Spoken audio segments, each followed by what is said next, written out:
Good afternoon, everybody. Thank you for so much for joining us. My name is Rudy Sankovic, and I'm the chair of the Scarborough chapter of CARP.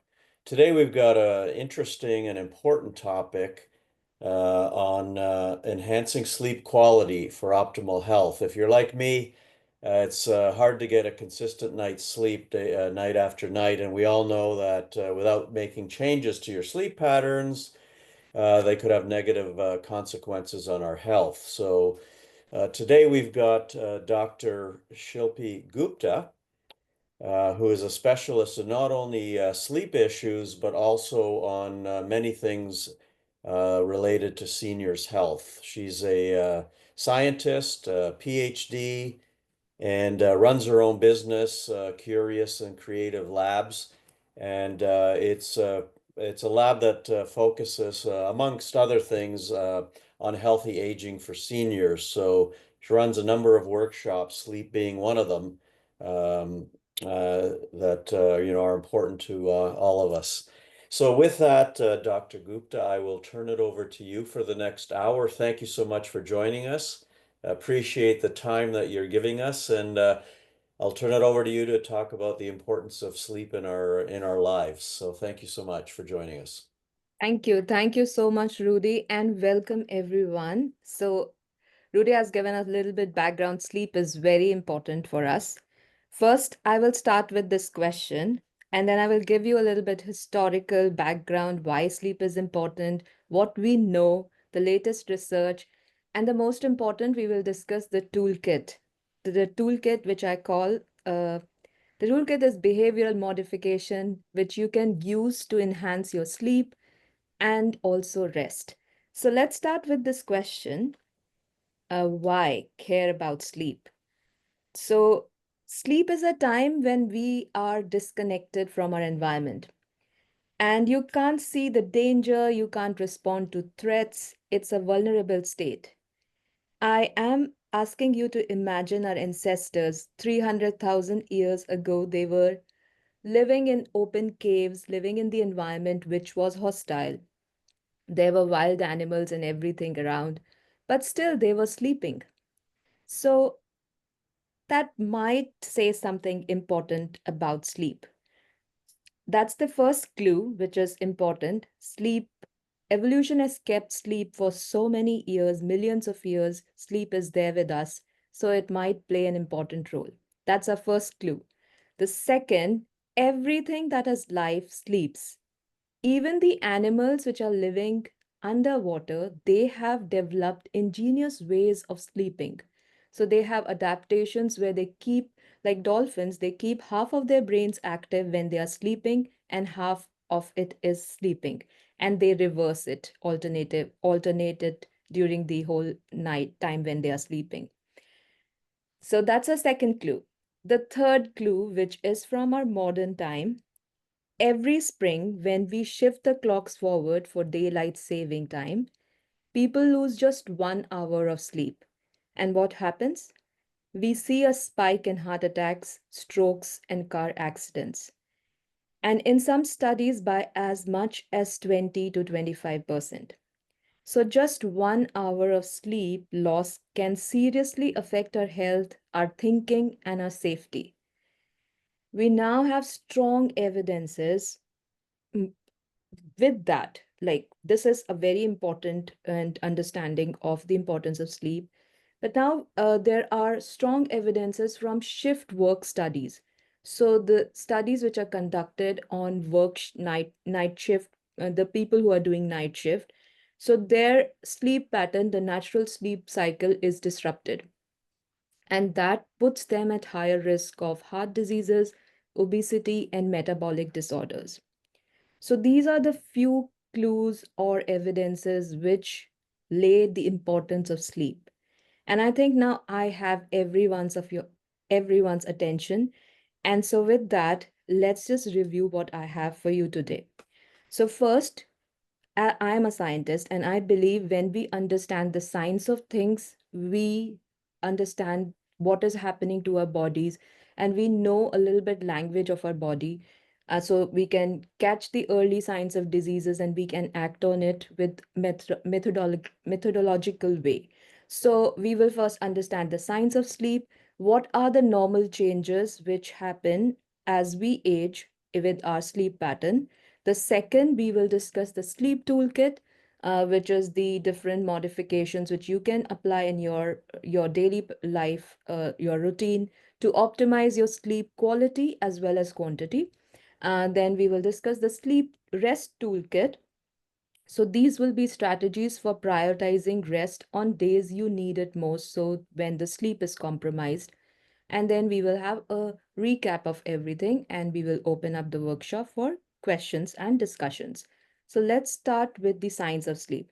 And I will guarantee you, I will make this as easy as I can. And if you want to, if you want me to repeat it, just feel free to interrupt me and I will be happy to just repeat and go through the things. So let's begin. So this is your brain, and here this is your eye. So your brain sits in the skull, which is it's like a dark box. Your brain communicates with the outside environment through the sensory organs. And here, when we are discussing about sleep, eyes are a special sensory organ which are communicating about the outside world to our brain. So, three few things to be understood here. This is a pineal gland. Pineal gland is the master biological clock. So, as we have clocks like which tells us time in our body, we have different clocks which govern the physiology of our body in a regulated manner, so in a timely fashion. So we have this master biological clock in our brain. This clock is directly connected to the optic nerve, so the nerve which connects the eye and the brain. So now when you outside there is like light, daytime, so daylight is more, sunlight is more like blue light, the ultraviolet light or the blue light. So we have different spectrum in our light. So we have more of this blue light, and we capture a lot of light through our retina, and the retina will then send it to the optic nerve. The optic nerve will then communicate with your brain that it is daytime outside. So your brain knows whether it is day or night depending upon how much light you are capturing through this retina. So this is a very crucial point to understand, and this will help you to understand the toolkit, which I will bring, I will discuss in the section 2.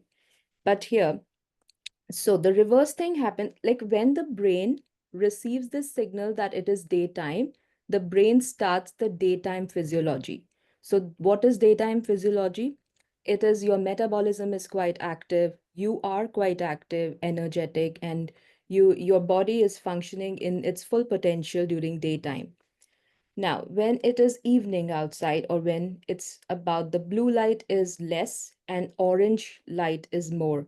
So as you can see, when the sunset is happening, you can clearly see that orange hue, which is very beautiful and picturesque, but it's very important signal for your brain as well. So when your eye catches that orange light or the yellow light around that spectrum, it signals to the brain that it is evening outside. And as soon as the brain gets that signal, it starts the production of the sleep hormone, which we all might have heard about, melatonin. So this is what happens when as soon as the melatonin is produced in the body starts to feel drowsy and the metabolism slows down, and your body slowly shuts itself down and prepares itself for the night time, the sleep phase, which is about repair, about rejuvenation. So that is what we will discuss more in the coming slides.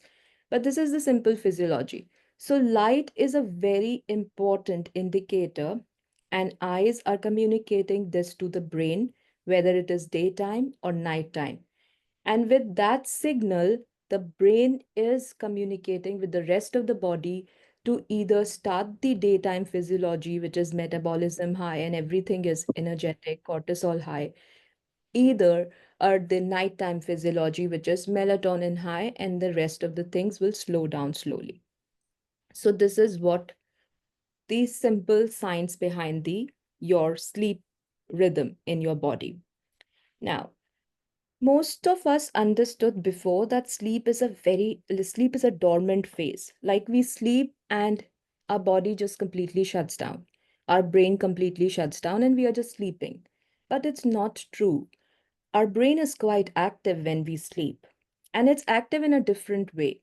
It's not active like our daytime active, but it's quite active and it's doing a lot of things. So if you are sleeping and this head cap is put on your head, so this is fitted with a lot of electrodes and it's receiving all the waves which your brain is emitting while you are sleeping. So this kind of pattern it will show. And you can see from this is quite an active pattern. There's a lot of like ups and downs, which tells that lot of different waves are being emitted from your brain while you are sleeping. And if you can see, there is a rhythm. So what the rhythm means is that you sleep for 90 to 120 minutes. There is one cycle of sleep. Then you go again into the second cycle. So there are multiple cycles, 4 or 5 cycles you go through while you are sleeping.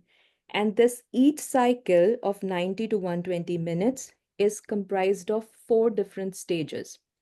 So let me repeat that. So when you sleep for 7 to 8 hours, you go through 4 to 5 different phases of sleep. And that one phase of sleep includes 4 different stages of sleep. So as soon as you go to sleep, you enter the light sleep, which will remain for 1 to 7 minutes, which is like you are aware of what is going on, but your heart is slowing down and breathing is slowing down. Then you enter the deep phase of sleep, which is the stage two, where your body starts to relax and your body temperature drops. This stage will last for 10 to 25 minutes. Then you will enter the stage three. The stage three is where you are in your deepest sleep.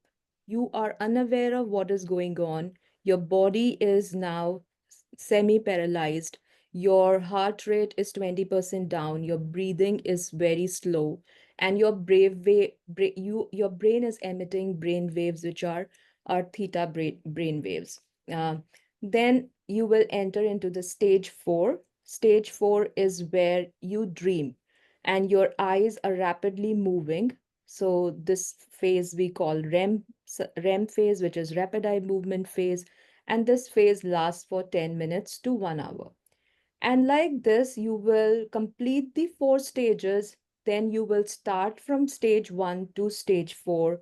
And then, like this, 4 or 5 cycles of this whole sleep cycle will continue throughout the night. Now, what is happening during these phases? Let's understand that. So, if we can divide this whole stages or phases of sleep, we can divide it into two critical phases.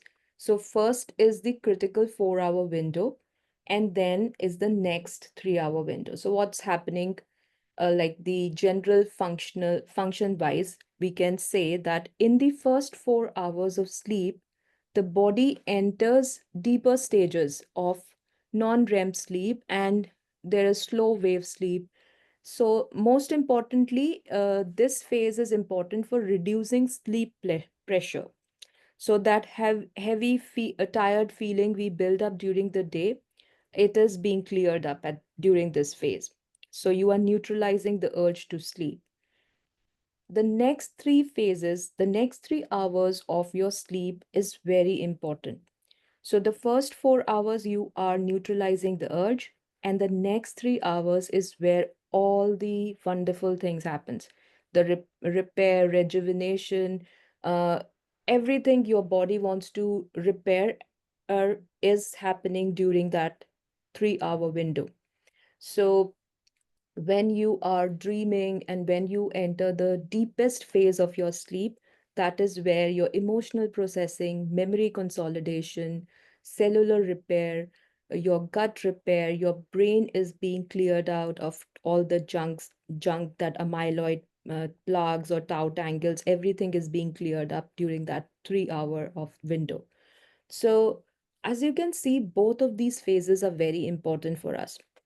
We need the whole 7 to 8 hour of sleep. Now, let's understand. I can I I know that some of you might be feeling that I don't get this full 7 to 8 hours, or I have a lot of fragmented sleep, and I hear you, and I have everything. Like these are very common things which come up with age, and we will discuss all this. But let's just understand what is happening when we are sleeping, and then we will just jump into that. Before that, I wanted to show you something interesting, which happens to our body. So, as I mentioned, we have a biological clock. So, your body physiology runs in a clock fashion. So, this we call circadian rhythm, and this is our internal 24-hour clock that regulates when we feel awake or when we feel sleepy. And it's a beautiful way of our body controlling everything. Here you are seeing few of the things, and for every physiology, we our body runs on a timely fashion. This is very important because consistency will help our body to not get so much confused when we are consistent with our sleep timings. This is the foundation of that. So as you can see that focus on two things here. This dark blue line, which is of melatonin, and melatonin is your sleep hormone. So here are the timings. So from 6 a.m. to 6 p.m. and then is the night time. So as you can see here, during the daytime, melatonin is low. So it's baseline. And just follow this graph. It's still low, still low. At 6 p.m., it starts to shoot up, and that is the time when your body starts to feel drowsy or sleepy. You are not sleeping at 6 p.m., but your body is preparing you to sleep at 6 p.m. This is important for you to understand. So you might be sleeping at 10, 11 in maybe later, but your body starts to prepare your sleep physiology 3 to 4 hours before in anticipation. And this is similar for every other processes in our body. So here, one more thing I wanted to point out is cortisol. So cortisol is, we generally know cortisol as a stress hormone, but cortisol is very important for our motivation. So people who don't have cortisol, high levels of cortisol in the morning, they are so-called depressed, clinically depressed people, because they don't feel like they are not motivated to leave the bed or do their daily activities. So a little bit cortisol in the morning is very important for us for just getting in out and doing our daily things.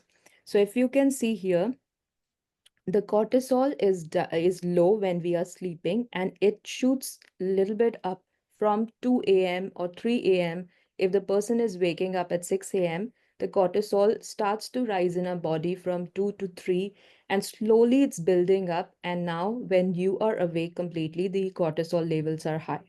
So this is where you will feel like refreshed, you will feel like motivated, and you will start your day at a high note. Then slowly, as the day progresses, the cortisol goes down. And noon is the time where we feel that slump, like the energy is down, and we go for coffee, and coffee helps us to boost the cortisol again.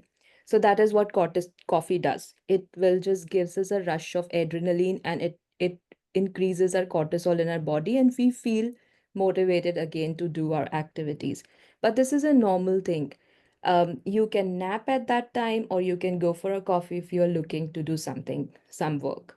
So this is the time which will happen, and then slowly the cortisol needs to go down before our sleep. So this time, that is why we tell people to do stress management or mindful activities during this time, so your cortisol goes down and your melatonin is up, and so you can sleep better, your quality of sleep will be good. So these are the two things which are important from take away from this slide, that we need the melatonin is increasing in your body 3 to 4 hours before you are sleeping, and you need cortisol at lower levels for you to go for a quality sleep. So we are talking about quality here. Okay, so I wanted to give you a little bit more or on what is happening when you are sleeping, because I think at this age we all are worried about neurodegenerative diseases, Alzheimer's, Parkinson's, and all that. And sleep plays a very important role in reducing the risk of these diseases. And how it does is, as we have a circulatory system, like which carries the blood around in our body, we have a lymphatic system in our brain. So it's like a drainage system. It gets quite active when we are sleeping. And what it does, it will clear up all the waste which is built up in the brain. So when you are sleeping and when you are in your deepest sleep, or you are dreaming in that stage 3 and stage 4, your brain is quite active in clearing up all the waste. And this is something which we now know better, that sleep is directly linked to reducing the risk of neurodegenerative disorders. The second thing which sleep does is it gives your heart a much needed rest. Your heart is quite active, and it's a muscle which if it stops, we will die. So it's a very important muscle in our body, and it's constantly on work. But when we are sleeping, the your heart gets a heart gets a rest. How it does that?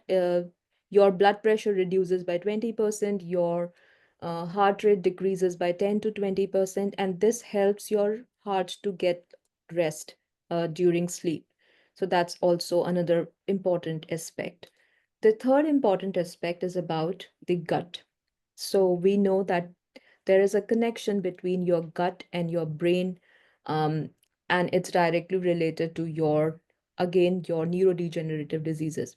So we need to keep our gut healthy to keep our brain healthy. And here in this picture, you can see that this is the inner lining of the gut, and the inner lining of the gut is filled with this microvilli, which are very fine hair-like fibers. So when you are digesting food, this inner layer of the gut, it's always it's torn out, or it's damaged, and it needs repair continuously. So when we are sleeping, this layer gets repaired, and we need to keep this layer intact for the bacteria, for our gut bacteria uh, to know, to just this if this layer is intact, the gut bacteria will not enter our blood circulation system. So this intact layer is very important. And people who don't have intact layer, they have issues like IBS or gut inflammatory diseases. So while we are sleeping, our gut lining is getting repaired. So these are the three major functions, and there are many more functions, but we will not go into much detail. But to summarize, we spend one third of our life sleeping, and sleep is crucial for restoring, rejuvenating, and repairing your body and your brain. Adding to that, what research has shown that people who have insufficient sleep, their risk increases for obesity, they feel more pain, they have more of the mental health disorders, even the immune system doesn't work so well, and heart related disorders or hormone on imbalances as well. So sleep is important.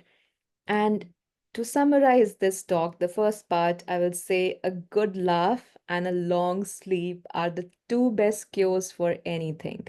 And I think you all will agree with that. So, with that, now let's understand what is happening as we are aging. is like what are the normal changes is to our sleep architecture as we age. So here I'm showing you two different sleep cycles, one from a younger individual and one from a older individual. So we consider 55 and above uh, in that category. So it's just a number, like how you categorize the different people. But here you will see there are some major changes happening to the sleep architecture. So, few things. If you will focus on the light blue part, which is the awake phase. So here you will see we be, as our age increases, the awakenings during sleep increases a lot. So there are a lot of awakenings. The second thing is the deep sleep decreases. So the deep sleep phase decreases, and the sleep architecture changes a little bit. We will go into a little bit detail, but let's understand why this is happening. There are multiple reasons why physiology of the body changes, but some important things which I think we will well appreciate this, that the eye lens changes. There's yellowing of eye lens, the pupil size decreases, and the eye lens become thick or cataracts are there. And if you remember from the slide which I showed under the science behind the sleep, you know that eye plays a very important role in communicating with your brain, whether it is a daytime or a nighttime outside. So when eye lens are thick or there is yellowing of eye lens, you will not be able to receive that much light and signal to the brain in a right fashion. So this will reduce the melatonin production. This is one reason, and there are multiple reasons which are happening which can contribute to changes in the melatonin. And then henceforth changes in your sleep architecture. So what happens is here you can see the melatonin in the people who are 55 and above, it's quite low.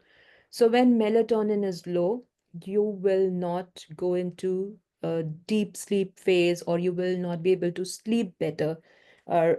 We will talk about how we can do better, but to summarize the changes which are happening is because melatonin secretion decreases, and there are changes in the sleep architecture. So a lot of awakenings, deep sleep decreases, and also the chronotype changes. So people who are older, they are more morning chronotype, which means that they go to sleep earlier and they wake up quite early. So this is a normal change in the sleep architecture which happens. So because of fragmented sleep, there is decrease in sleep efficiency. So we will talk about the things which you can do, and let's just move in. If you have any questions for me from the first segment, you can use the chat box to type in your question, and then we will collect everything and we will answer at the end. Okay, now this is the most anticipated part of the talk, which is about sleep toolkit. Let's talk about this. So our motto is sleep well, no matter your age. There are normal changes happening, but we have ways to overcome that. So we will discuss about important factors to increase the three important factors are three factors are important for optimizing the sleep, which is your duration, schedule, and quality. So let's talk about how much sleep one needs. So this is a chart from National Sleep Foundation. So as you can see here, let's focus on this, the adult and the older adult. So you will see there is no much difference. 7 to 9 hours sleep is required for an adult, which is 26 to 64, and then for older adults, 7 to 8. So the thing which you hear that older people need less sleep is a myth. We all need 7 to 8 hours of sleep. Now, if you are sleeping for 5 to 6 hours and in the morning you are feeling refreshed, then it's okay. 5 to 6 hours is good for you. you are sleeping for 9 hours and you are not feeling lethargic during the day, then 9 hours of sleep is good for you. So it will vary from individual to individual, but the key factor is the next day you wake up in the morning, you feel refreshed, you feel like you are well rested. This is the quality indicator of how much sleep is needed for your personal for you. Okay, few things. If you sleep less than 5 hours or if you sleep more than 9 hours, then both the conditions are not favorable. So if you are sleeping less than five, if you need to do something, you need to change your lifestyle to increase the amount of sleep. So you have to focus on the quantity of sleep. If you are sleeping more than 9 hours, you should definitely consult with your family doctor. There might be something happening to your body which needs to be checked. So I talked about chronotype. Uh, with age, it's normal that our sleep schedule shifts and we become more morning chronotype. So, how you will know that if your sleep schedule is shifted, if you have become morning chronotype or not? There are few tests which one can do. Some are qualitative and there are also quantitative tests available, which is the Pittsburgh Sleep Quality Index, and you can track sleep in a journal. I will provide the links of these two uh, when I will share the presentation. But let's focus on the qualitative tests. So these are the few things which you can ask yourself the next day, whether you are feeling tired in the morning. Are you having a lot of daytime sleepiness? Are you sleeping a lot, like napping more often during the day? Are you having difficulty falling asleep at usual time? Is there inconsistent are you hungry or are you having a lot of mood swings during the day? Are you having a lot of headaches or brain fog in the morning? These questions will guide you and will help you to better understand whether your chronotype is shifted, you are not getting enough sleep. So now I will talk a little bit more about the chronotype. So there are three common chronotypes. So morning chronotype, evening, and intermediate. So most of the adults are actually intermediate. Some of us are evening owls. Most teenagers are evening chronotype. And as we age, our sleep architecture changes. So it's normal for our chronotype to change from intermediate to morning. It is important for us to acknowledge that and change our sleep timings because remember melatonin, we need a lot of melatonin for us to go to deep sleep phase. And if we are not respecting our change in the biological clock, we will not go in that deep sleep phase, deepest sleep phases, which are important for our brain cleansing. So there is a questionnaire which you can do and understand more about your chronotype. I will share the link as well later, but I will I will do that. I will start with understanding what is my chronotype, has it changed, and how much sleep I'm getting, answering all the qualitative questions to understand whether I'm sleeping enough or not. And then, based on that answers, you will then pick up these tools, which I will discuss next, and incorporate in your routine to get better in your sleep. So, more quality sleep you should aim for. Okay, so we understood that light is an important indicator. So, my first tool and the most important tool for increasing the quality of the sleep is to let the right light in at the right time of the day. This is very important. We should start our day with viewing morning sunlight within 30 to 60 minutes of waking up. This will help us to fall asleep and stay asleep at night. So this is very important. This will kickstart our biological clock.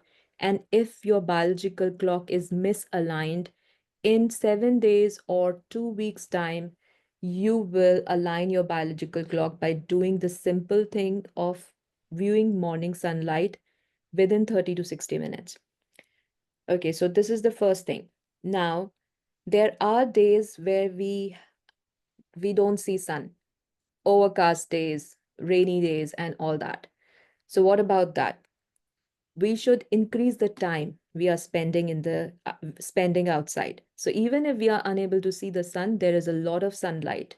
And here in this graph, you will understand this. This is a chart where you in this axis you are seeing the light intensity, which is how much light is coming from the sun. So when there is a direct sunshine, we have a lot of intensity of light intensity.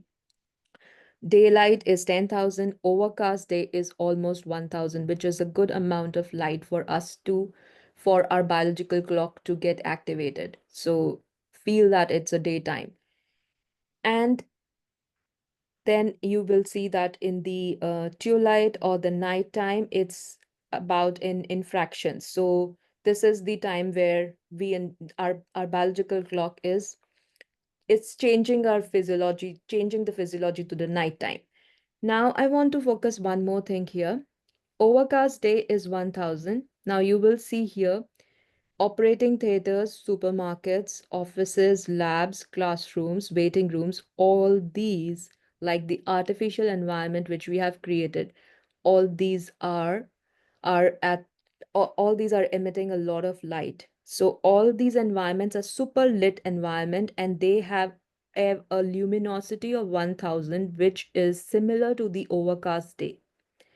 Now, what it means is when we are in these environments during evening time, our brain is getting a signal of daytime. This is what is a this is what this is what we have created. Light, we have so much light outside that our brain is not getting clear signals of day and night. And it is unable to start that our nighttime physiology when we are exposed to this environment, to the daytime environment, and like for almost like 18 hours. So this is where the problem starts. If the nighttime physiology is not kicked in, we will not go in the deepest phase of our sleep. Even if we are sleeping through the night, like for 7 hours, 8 hours, we are not going in that deepest phase. If we are not helping our brain to understand the daytime and the nighttime clearly, clear differences between these two. So that is important thing to understand, that if you are struggling with sleep and you are not getting a quality sleep, avoid going to supermarkets during evening time, because supermarkets are just daytime signal for our brain. Okay, continuing on this. So evening is the time when we need orange light. So taper the amount of artificial light in your room. Um, go for some like not overhead lights, but shadow lights. So table lamps or lights, something which are not uh, directly coming to your eyes. You can also go for toned lights. This is a good thing. Or you can use smart bulbs or light dimmers. And there are multiple things which you can do, and think about tapering the light so you're not exposed to a lot of bright light during the evening time. And so nighttime, the idea will be to avoid bright light or blue light. So blue light is coming from sun, which is a clear signal for daytime, but blue light is also coming from our screens. So all the laptops, mobile phones, the smartphones, tablets, TVs, computers, all these are emitting blue light, which are signaling daytime to our brain. So in our eyes, we have these melanopsin receptors, which are very sensitive to blue light. And once we are exposed to blue light, we activate all the morning signals in our brain. So what we can do is use the night mode.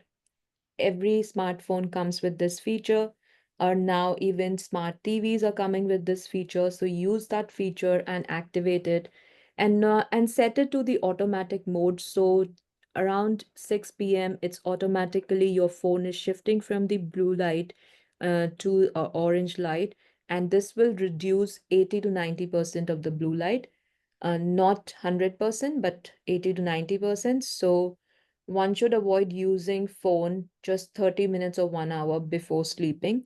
That will help you to get better quality sleep. So this is what I was talking about. You have universal slide dimmers, which you can use for your washrooms if you are using washrooms like during sleep. So if you are waking up and using it, so this can help you not to disturb your sleep cycle. And also you have a different color temperature scale lights available in the market, which you can use and change it accordingly. During winter days where we don't see sun for long, use um, in your home, have a light which is very bright, and spend 30 to 40 minutes in that room with that bright light. So you're mimicking the sun in your home. This is a good time because during winters, we all know that it's like winter blues and all that thing happens because we don't see sunlight. So this is a good thing which one can do. Okay, so choose your light wisely. Overhead lights are good for day, and table lamps and floor lamps are good for your evening or the night time. So another important thing to understand is that our body needs to drop the temperature or to fall asleep and to stay asleep. So these are the temperature ratings. Depending, it's not and it will be different for different persons. So and just to understand that a room which is not too hot, not too cold, it's comfortable, like then only your body temperature will go down. Okay. So if your daytime is sedentary, you are not spending the energy, you are not doing any activity, physical or mental, then your body doesn't need to sleep, right? You have not spent any energy. So physical activity is very important for us to sleep better. So try to do some kind of physical activity, or also engage in mental activity. Is good for your brain, and it is good for you to sleep well as well. The another toolkit will be to start winding down an hour before bedtime. Why this? It is because our body starts to air, uh, prepare us for sleep in a proactive manner. So it does everything 3 to 4 hours in advance.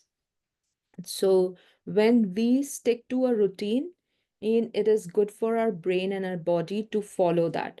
So if you are winding down, it will also help you to reduce the cortisol levels in your brain, in your body, and it will help you to sleep better. So I have some suggestions on this. Like everyone has a different way of winding down, but at reading, journaling, taking a warm bath or shower. This also helps to cool down the body from inside. So these are the few things, or stick to a standard set of steps leading to bedtime, like just doing a normal routine and sticking to it, which will give a clear signal to your brain that this person is start to winding down, and it just helps to start the process more in a much better manner. The other thing is about a lot of nighttime awakenings. The first question is whether these nighttime awakenings will disturb my sleep. Um, it will not if you are following these few things which I'm mentioning here. Do not expose yourself to too bright light when you are awake, during the when you are interrupted during sleep. If you are using washroom, uh, use the dimmer switch or have a dim light in your washroom. I, I'm not suggesting that no light, dim light is good. You don't need to like fall and in do more injury, but these are the few things. Don't expose yourself to too much light. Don't eat anything when you are interrupted from your sleep. That is not good for us. And another thing for you to reduce nighttime awakenings is to finish your dinner at least 3 hours before bed. And this will be very good because your digestion, when you are digesting your food, your core body temperature rises, and this disturbs you to get a good quality sleep. The few other things are is to cut down sugary foods and refined carbs before bed. Aim for a light snack if you are hungry in that 3 hour period of no food. So you can aim for a light snack, which can be a warm glass of milk or a nuts or piece of cheese or a boiled egg. So these are the few things. Um, Warm milk actually it helps to produce melatonin as well. So uh if you can drink milk, go for, if you are lactose intolerant, go for the plant-based milk options. These are good. This will be good. The other thing will be to avoid caffeine 8 hours before bedtime and alcohol 3 hours before bed. So these are the few options to increase your quality of sleep and also to reduce nighttime awakenings, which I think everyone is bothered about. So choose, pick and choose what sounds good to you and will help you. Now I want to discuss about the rest toolkit, and these are few slides which I have for you, and then I will open up the talk for questions. So these are the strategies which will help you on the days when you have not, like when the sleep is disturbed for n number of reasons. So the next day you can prioritize on rest. So the first suggestion will be to go for power naps. So few things to take in consideration here is that nap early. Try to do so before 3 p.m. If you are napping later in the day, it will disturb your nighttime sleep. And also, if you remember the sleep phases, the next suggestion is based on that. So, nap for 15 to 45 minutes. If you are napping for more than 45 minutes, you will go into the deepest phase. And once you are awake from that, once your sleep is disturbed from the deepest phase, you will feel groggy after you wake up. So you will not feel refreshed, you will feel groggy. So try to limit your nap. I will say 30 minutes, but if you need 15 minutes more, go for 45, and that is the max. Just wake up after that. That will be a restful napping and not more than 45. The other thing which one can do is progressive muscle relaxation training, which is PMR in short. So this is where you are relaxing, and then you will start with one part of your body. You will um, you will focus on that part and relax it consciously, and then you will do it for other. So I'm not a expert on PMR, but you can get script on PMR on YouTube. It will guide you through the whole exercise, and this is quite effective, and it's a 15 to 20 minutes of work, and which will help you to go in that second stage of sleep. Similarly, there is another science-backed exercise which you can do, which we call non-sleep deep rest. So non-sleep deep rest is where you are consciously meditating, relaxing, and it helps your brain to go into that second phase of sleep. As with PMR, this is something similar to that. It's um, this is the link to the scientist who has worked on it, and this is a 15 to 20 minute script which Dr. Andrew Huberman is actually narrating, and it's quite effective, which you can do any time of the day or before sleep if you are unable to sleep. continuing on that, there are few breathing exercises which one can do, and this helps to reduce the cortisol, helps you to sleep better. And then there are stretching, which you can focus on. This you can do it on the bed before your sleep or any time of the day. The whole point of the few things which I have mentioned here is to reduce the levels of cortisol in your body. So when your cortisol levels are down, your body is relaxed, you will be able to sleep better, and there will be reduced nighttime awakenings. Okay, so I have talked a lot of strategies, and I know it can get overwhelming. So let's recap, and then I will open up for questions. So, first strategy is to get more sunshine during the day, and then establish a regular sleep schedule. Our body love consistency. Our brain thrives on the clockwork pattern because there's the biological clock in our system. So consistency is very important. If we change the our sleep pattern and too often, it just confuses our brain. So try to remember that. Then eat regular meals, exercise regularly, make the bedroom a relaxing place, avoid electronics before bed. That's very important. Manage your worries with journaling and avoid liquids before bed, especially alcohol and caffeine. So this is a quick recap. And one more thing, which is let the right light in at the right time of the day. Follow the sunlight. So this is how the sun, and when sun is in the morning, there's a lot of blue light. Then as the sun is setting, we have a lot of orange light. So follow that in your routine. So morning is filled with blue light. Use as much smartphones during the day, but then reduce it during the evening. It will just help your body to relax, and these are all the good things which we can benefit when we sleep well. So who doesn't want all that? Like, it reduces the risk of neurodegenerative disorders. It's proven. It decreases sugar cravings if we have slept well.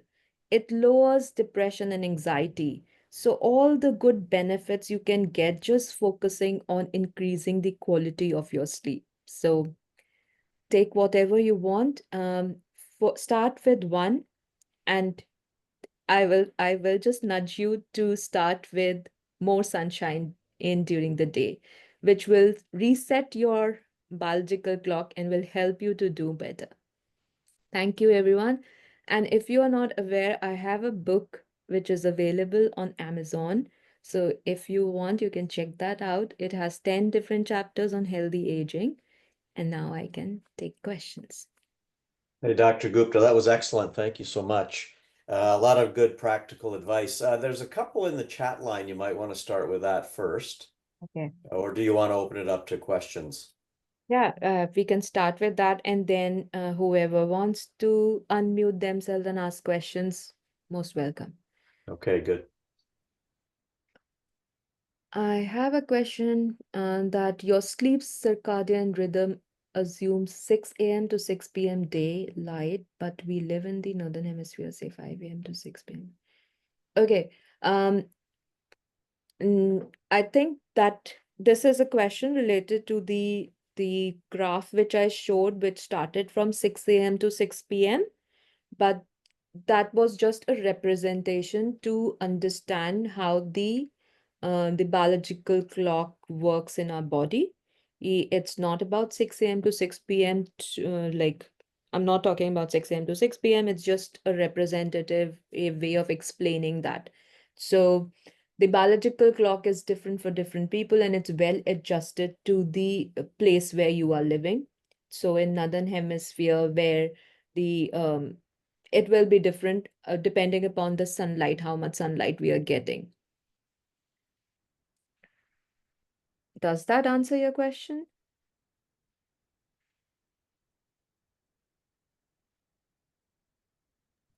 We'll I assume think, it does.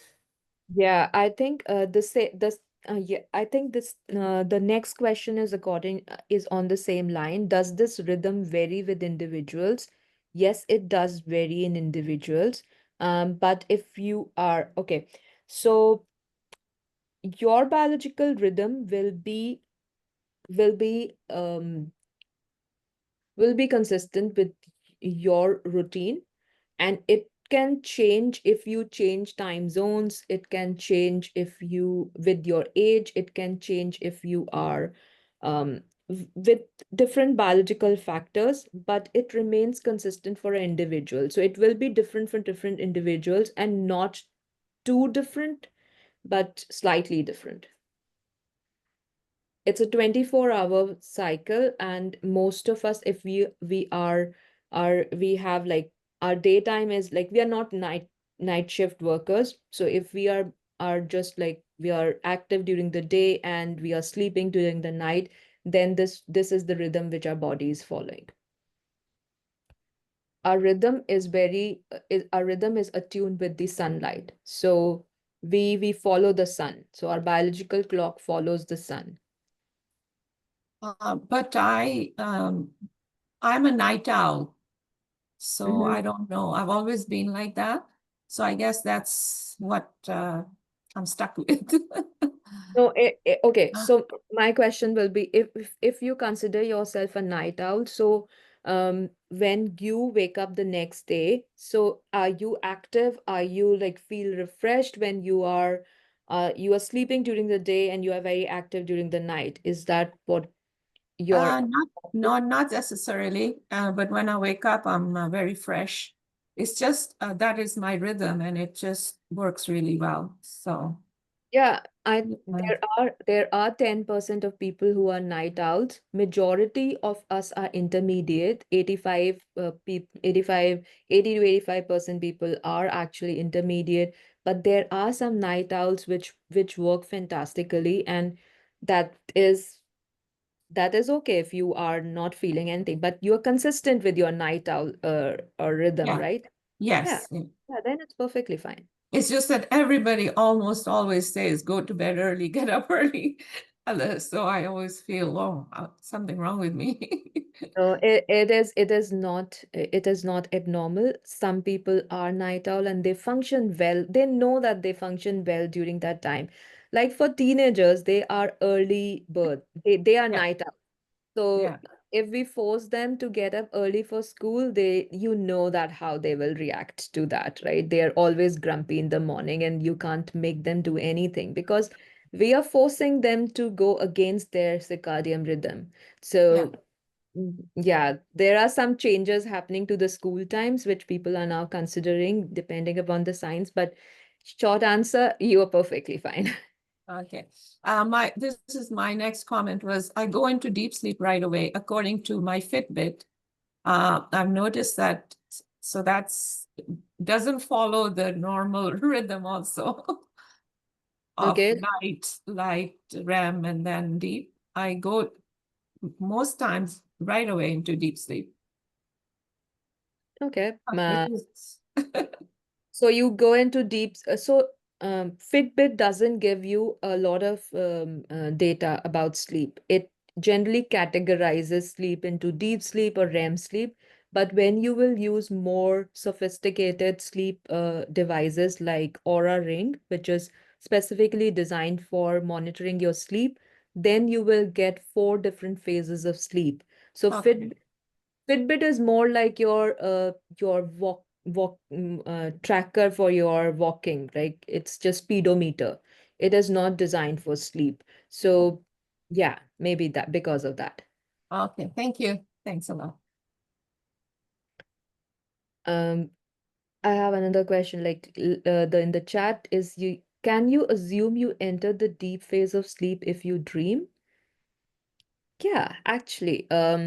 So Stage one is the light sleep. Stage two is the deeper sleep. The stage three is the deepest sleep. And stage four is the REM sleep, which is the dreaming phase. So so through the night, our REM sleep increases as we are progressing in the night. And that is why we remember our early morning dreams, because before we wake up, during the late night, we see more dreams. So after the deepest phase, you go into the REM sleep, which is your dreaming phase.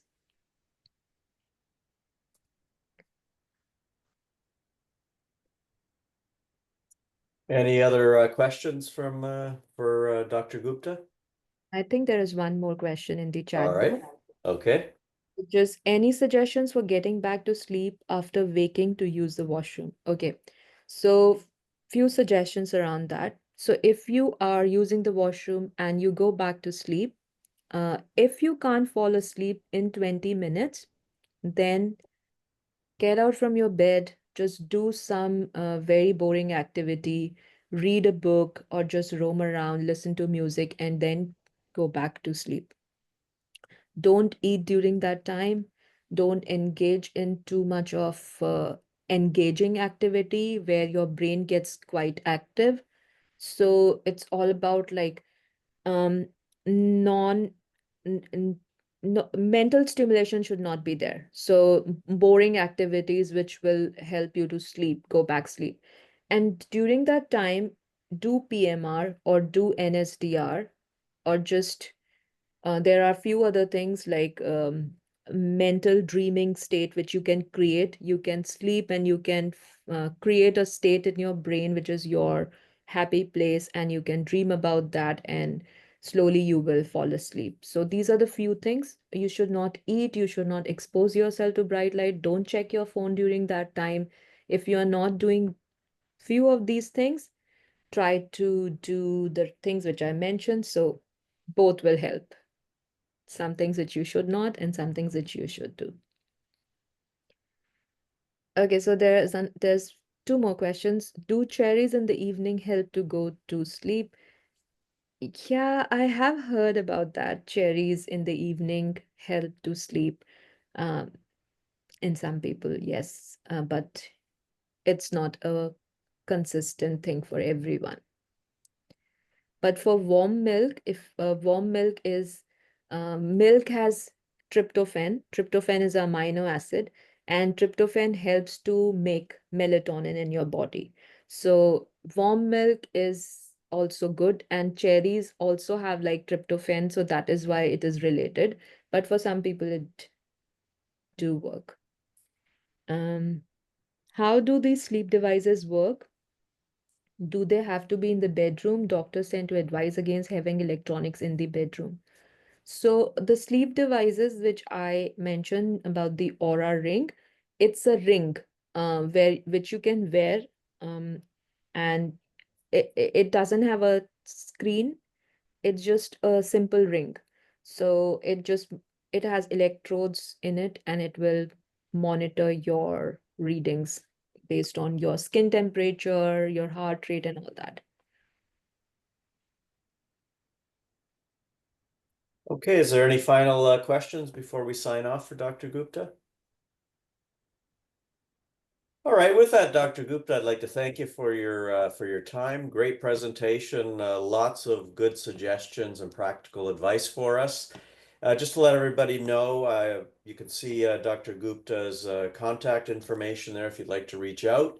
We'll also post this recording in our next newsletter in August, so that you and others who haven't listened to it can look at it as well. So with that, Dr. Gupta, thanks so much, and we will sign off. Thank you. Thank you. Have a wonderful day, everyone.